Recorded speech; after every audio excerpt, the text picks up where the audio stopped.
15 août. Plonger, voler. Réveil en eau trouble. Je suis un bouchon agité au bout d'un fil invisible, flottant au cœur d'une lagune, bordée d'urticulaires voraces, cernée par les coupelles affables des nénuphars, d'où quelques syrpes émergent de leurs grandes tiges cylindriques. Une table dressée en promesse d'un festin. Mais déjà je plonge, et sous la nappe aqueuse, l'eau est d'un rose tendre, d'un organza soyeux qui caresse mon corps devenu sirène.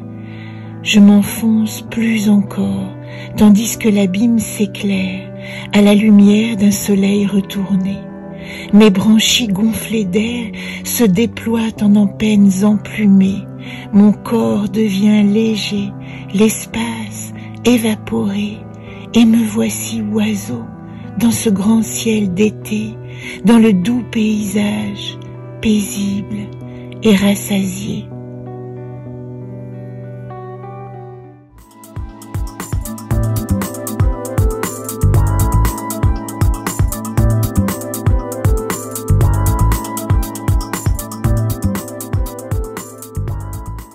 « 16 août.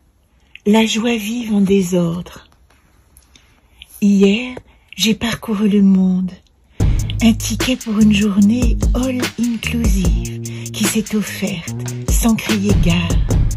J'ai chaussé ma tignasse 70s et le soleil m'a entraîné dans ses rayons. Quelques notes bien senties sur le piano ont donné le la d'une foulée de pas cadencés qui m'ont rendu au plaisir d'arpenter les rues joyeuses de l'été. Une pause gourmande, une halte si amicale que mon cœur bondit et je babille, je jacasse, un oiseau sur sa branche.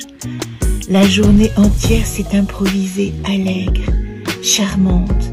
La vie s'est échappée de la cage d'acier qui l'enserre et la voici, voletant sans retenue, éparpillée dans le moindre détail, ajoutant de l'ardeur au désir, de la couleur au paysage.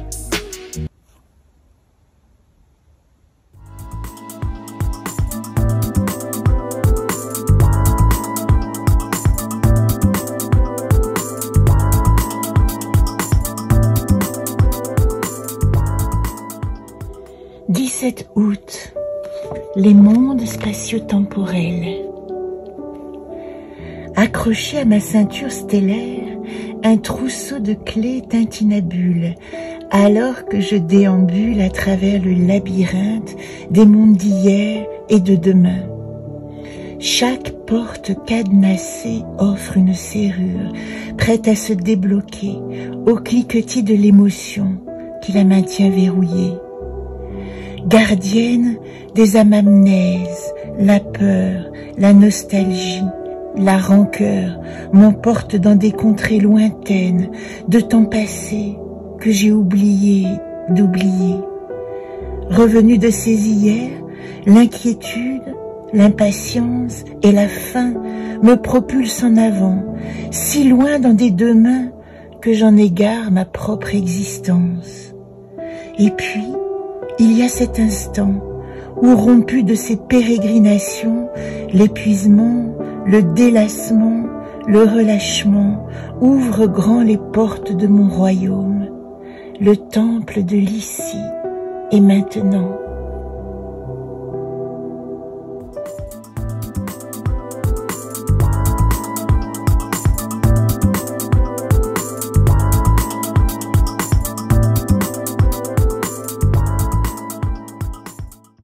« 19 août. Cycle des émotions, la culpabilité. Te rends-tu compte de l'inquiétude que tu as générée? Qui parle? Tu réalises le stress pour tes proches? D'où vient cette voix de reproche? Tu t'es créé ta maladie. Me voici dans le box des accusés, menottes aux poignets, face à un parterre de juges perruqués au front sévère. La balance oscille dangereusement vers le pesant de ma faute.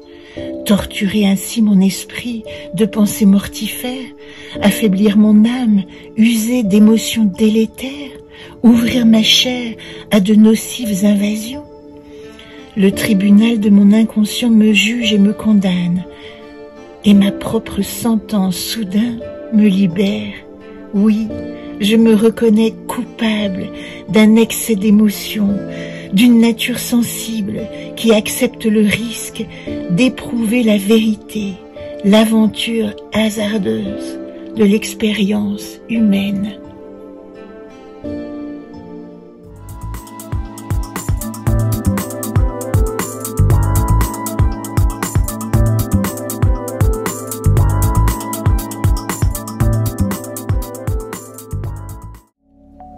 « 21 août, conciliabule.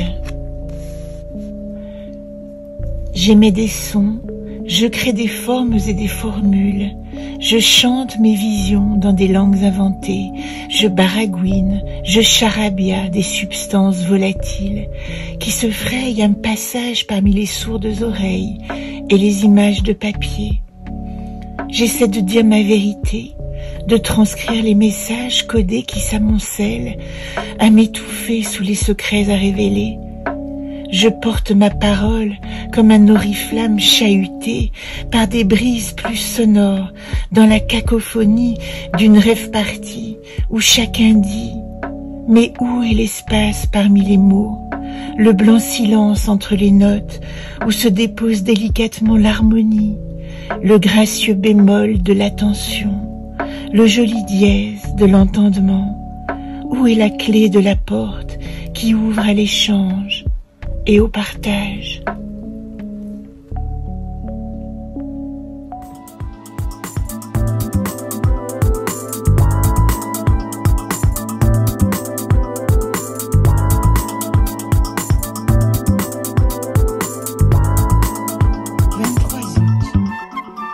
Jour de canicule.